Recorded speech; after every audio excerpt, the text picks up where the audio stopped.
अंतिम भाव बहुत अच्छा है। हनुमान जी ने कहा कि प्रभु अब आपने मुझे हृदय से अगर लगा ही लिया है तो भगवान ने कहा कि जो तुम्हारी इच्छा होगी वही मैं करूंगा। बोलो क्या है तुम्हारी इच्छा?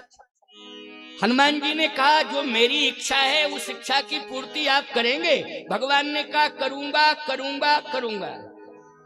तो हनुमान जी ने कहा नाथ शैल पर, नाथ शैल पर कपीपति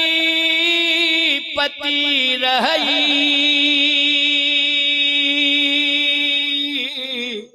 और सो सुग्रीव दास तो अहि।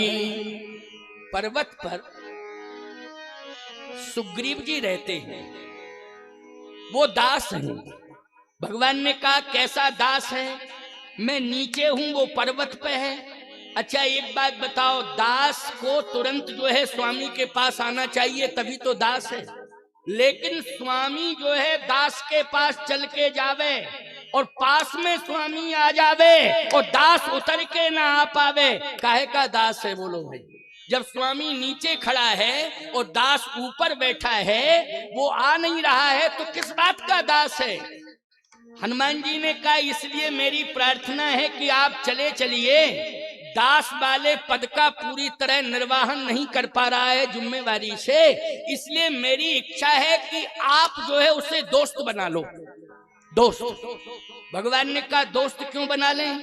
कहा दोस्त जब आप बना लेंगे तो सुग्रीव दोस्त वाले पद पर बैठ जाएगा, दास वाला पद खाली हो जाएगा, उसे आप मुझे प्रदान कर दीजिएगा तो मैं सदा दास वाले पद पर बैठा रहूंगा। तो सीधी सी बात यह है प्यारे कि हनुमान जी ने बुद्धिमतां वरिष्ठम, अपनी बुद्धि शरणागति में लगा दी, अपनी बुद्धि सदा सदा के लिए दासत्व प्राप्त हो जावे। और हम जब तक सृष्टि रहे या जब भी चारों युगों में प्रभु राम की गाथा गाई जाए तो हनुमान का नाम हर मंच से राम दास के रूप में लिया जाए कि राम के असली दास हनुमान हैं। राम जी के असली दास कौन है? हनुमान हैं। इसलिए राम भक्त हनुमान, श्री राम दास हनुमान। हनुमान जी प्रभु राम के दास हैं। भगवान ने कहा अच्छा भाई तुम कह रहे हो तो ले चलो मुझे। जैसे भगवान राम चलने लगे हनुमान जी ने चरण पकड़ लिए। भगवान ने कहा आप क्यों पकड़ रहे हो चरण? इसलिए कि दास मैं बनने जा रहा हूं और शुरुआत में ही गड़बड़ी आ जाए तो इसका मतलब है कि दास वाले पद में संशय। भगवान ने कहा क्या गड़बड़ी है? गड़बड़ी ये है कि सेवक के रहते हुए, दास के रहते हुए स्वामी को पैदल चलना पड़े, ये गड़बड़ी नहीं है तो क्या है? लक्ष्मण जी बोले बातें बहुत करते हो, साधन लाओ ना, साधन लाओ। हनुमान जी बोले हम किसी से मांगते नहीं हैं, हमारी आदत है हम किसी से मांगते नहीं हैं। लक्ष्मण जी ने कहा जब मांगते नहीं हो, साधन है नहीं, तो फिर मजबूर क्यों कर रहे हो, रोक क्यों रहे हो? हनुमान जी बोले इसलिए रोक रहा हूं, मैं किसी से साधन नहीं मांगता हूं, ना मेरी मांगने की आदत है, मैं स्वयं साधन बन जाता हूं। और प्रभु राम आप मुझे स्वीकार कर लें, छोटे ठाकुर लक्ष्मण कुमार आप भी मुझे स्वीकार कर लें। लक्ष्मण जी ने कहा कहां बैठे? हनुमान जी बोले कंधे पर बैठ जाओ, जिम्मेवारी मेरी है। भगवान ने कहा लक्ष्मण बैठो बैठो बैठो, जल्दी देर मत करो, बैठो बैठो। लक्ष्मण जी बोले भैया हाथी पे बैठा जाता, घोड़े पे बैठा जाता, लेकिन बंदर पे कोई नहीं बैठता। अच्छा एक बात बताओ, बंदर पे यदि कोई बैठ गया तो मंजिल मिल जाएगी उसे? बंदर पर यदि कोई बैठ जाएगा तो उसे मंजिल नहीं मिल सकती है। लक्ष्मण जी ने कहा भैया बंदर पर कोई नहीं बैठ सकता है और बैठने पर निश्चित है कि ठिकाना नहीं लगेगा। भगवान ने कहा थोड़ी दूर तक बैठेंगे फिर उतर जाएंगे, मन रह जाएगा। भाई मन रह जाएगा इसलिए मन को रखना है, बैठो बैठो बैठो बैठो, बात मत करो, बैठो। लक्ष्मण जी बोले प्रणाम है आपको, आप कह रहे तो मैं बैठ रहा हूँ। डरते डरते लक्ष्मण जी बैठ गए, राम जी तो बैठे ही गए, राम जी को किस बात का डर, लेकिन लक्ष्मण जीवाचार्य है ना, इसलिए डरते डरते वो भी बैठ गए। गोस्वामी जी कहते अस कही सकल कथा समझाई, ओ लिए दो जन पीठ चढ़ाई। राम लक्ष्मण को कंधे पर बिठा लिया और जैसे ही जय श्री राम कह करके हनुमान जी चले, मारुत तुल्य वेग के साथ हनुमान जी चले। राम जी ने कहा लक्ष्मण कैसा लग रहा है? लक्ष्मण जी बोले आंख बंद कर ली है मैंने। क्यों कर ली तुमने आंख बंद? क्या बात है? बोलो बोलो बोलो भाई, क्या बात है? आंख बंद क्यों कर ली? लक्ष्मण जी ने कहा आंख खोले था, बहुत डर लग रहा था कि कहीं सामने पहाड़ से न टकरा जाऊं, और यदि टकरा गया तो सीधे खाई में जाऊंगा, इसलिए आंख बंद कर ली। क्योंकि आप मानते नहीं हैं, आपने कह दिया बैठो बैठो बैठो बैठो, मैं बैठ गया, लेकिन अब भय लग रहा है इसलिए आंख बंद कर ली है। पहाड़ से टकराने का डर है, गहरी खाई में गहराई में जाने का डर है, कहीं गहरी खाई में न चला जाऊं, गहराई में न चला जाऊं, पहाड़ से न टकरा जाऊं।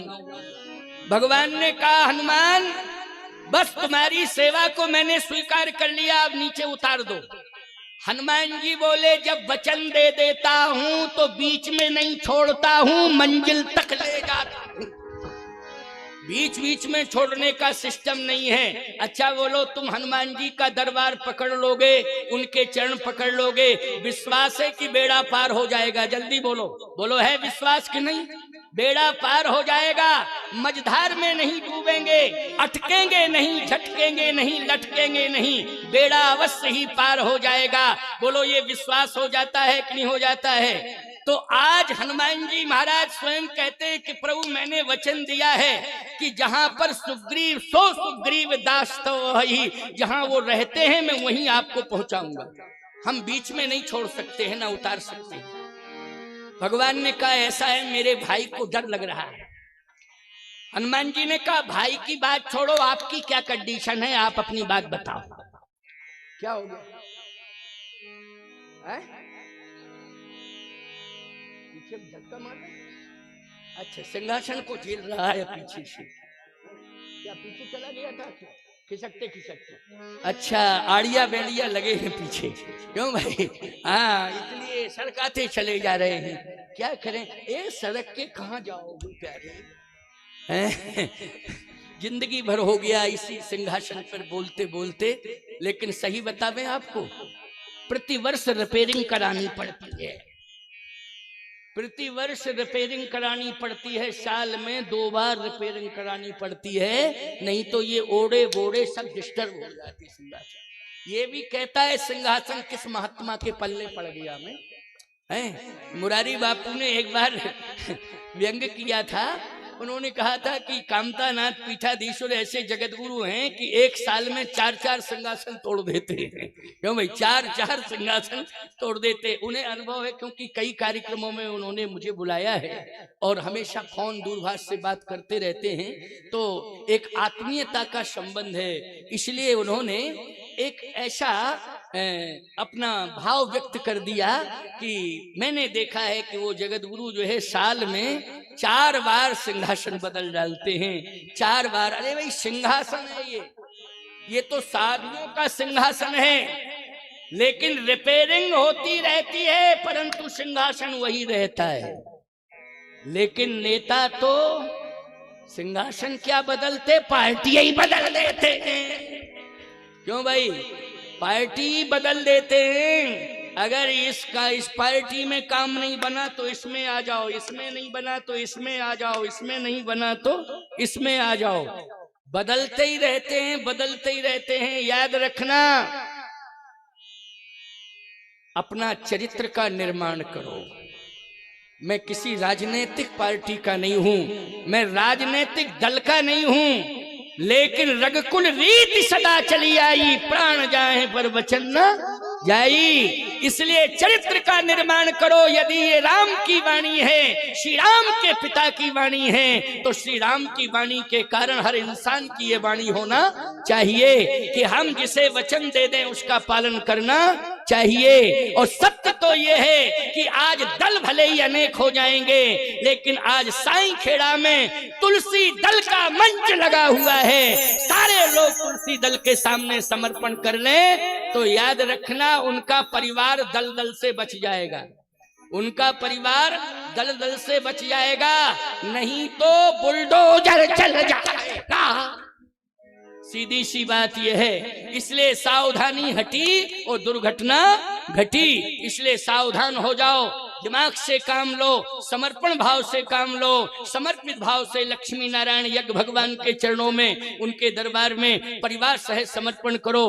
ब्राह्मण संतों का, गौ का सम्मान सदा करते रहो। तुम्हारा परिवार डूबने से बच जाएगा, दलदल से बच जाएगा। निश्चित रूप से तुलसी दल तुम्हारे परिवार को उबारता रहेगा। इसलिए ये कथा तुलसी दल की कथा है। आप सब तुलसी दल की कथा सुन रहे हो, तुलसी दल की ये वाणी है। तो आज मैं चर्चा कर रहा था, हनुमान जी ने कहा आपकी क्या कंडीशन है। भगवान ने कहा कि हमारी कंडीशन मत पूछो, मेरा भाई घबरा रहा है। क्यों? क्योंकि पहाड़ से न टकरा जाऊं या खाई में न गिर जाऊं। आप क्या सोच रहे हैं? हनुमान जी ने कहा कि आप अपनी बात बताओ।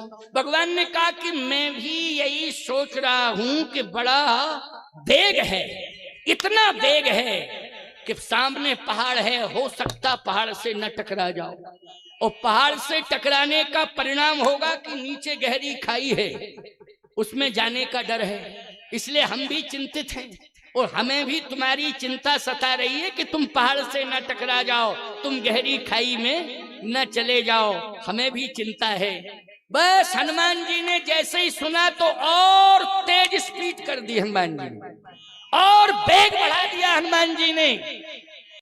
लक्ष्मण जी ने कहा समझाने का रिएक्शन हो रहा है, एक्सीलेटर बढ़ता ही चला जा रहा है, इसलिए आप बोलना बंद करो। आप आंख बंद कर लो, हम भी आंख बंद किए हैं। ज्यादा बोलने से काम बिगड़ता है, बनता नहीं है, इसलिए बिगड़ रहा है काम। भगवान ने कहा क्यों समझाने के बाद तुमने तेज रफ्तार क्यों कर दी? हनुमान जी ने कहा इसलिए कर दी कि पहले मैं चिंतित था लेकिन अब मैं निश्चिंत हो गया हूं। भगवान ने कहा पहले क्यों चिंतित थे, अब क्यों निश्चिंत हो गए हो? हनुमान जी ने कहा इसलिए पहले मैं चिंतित था कि मैं प्रभु को वचन दे चुका हूं कि मैं निश्चित सुरक्षित, सर्वाधिकार सुरक्षित, पूर्ण रूपेण सुरक्षित आपको सुग्रीव के पास पहुंचाऊंगा। चिंता थी, लेकिन आज मुझे मालूम चल गया कि आपको ही मेरी चिंता है कि मैं गहरी खाई में न चला जाऊं, डूब न जाऊं। तो हनुमान जी ने कहा जिस भक्त के जीवन की चिंता भगवान को हो जाती है वह भक्त कभी गहराई में गिरता ही नहीं है, वह भक्त कभी अस्तित्व उसका नष्ट होता ही नहीं है। इसलिए आज मैं हमेशा हमेशा के लिए निश्चिंत हो गया क्योंकि आप मेरी चिंता कर रहे हैं। और उसी समय हनुमान जी महाराज ने अपने जीवन को धन्य धन्य माना कि मेरा जीवन धन्य हो गया क्योंकि प्रभु ने मेरे जीवन की चिंता की है और मुझे संभालने के लिए चिंतित रहते हैं। तो स्वामी जब मेरा सेवक को संभालने के लिए चिंता कर रहा है तो सेवक को चिंता करने की आवश्यकता नहीं है। इसलिए हनुमान जी महाराज आज जय श्री राम कह करके उत्साह से भर जाते हैं और इतने में ही ऋषमुख पर्वत आ जाता है उस शिखर पर जहां सुग्रीव बैठा था। बस सुग्रीव जी ने भगवान को देखा, उसी समय चरणों में गिर गया और आंखों से आंसू निकल रहे थे, झरझर झरझर। भगवान ने कहा क्यों रो रहे हो, क्या बात है, व्यथा सुनाओ। सुग्रीव ने कहा कि व्यथा तो बहुत बड़ी है, नहीं फिर भी सुनाओ। लक्ष्मण जी ने कहा थोड़ा सा सुना तो दो। सुग्रीव ने कहा कि मेरी संपत्ति छीन ली और मेरे भाई ने मुझे लात मार के निकाल दिया, मेरी पत्नी छीन ली, रोऊंगा नहीं तो क्या करूंगा। लक्ष्मण जी ने कहा भैया मिले तब ऐसे मिले और दोस्ती कराई जा रही है तो ऐसे से कराई जा रही कि ब्रह्मा जी ने दोनों दोस्तों की जन्म पत्री एक ही जैसी लिख दी। दोनों दोस्तों की जन्म पत्री एक ही जैसी, बस अंतर इतना है कि आपकी मैया ने निकाला अयोध्या से, इनके भैया ने निकाला। क्यों? बाली भैया है, भैया ने निकाला। और थोड़ा अंतर इतना है कि भाभी जी चुरा ली गई और इसकी पत्नी छुड़ा ली। बस इतना अंतर है, ज्यादा अंतर नहीं है। अब आप क्या वचन दे सकते हैं, वचन दो। भगवान ने कहा बहुत बड़ी समस्या है, बड़ी चुनौती है। अब 5:18 हो गए हैं, कल बताएंगे।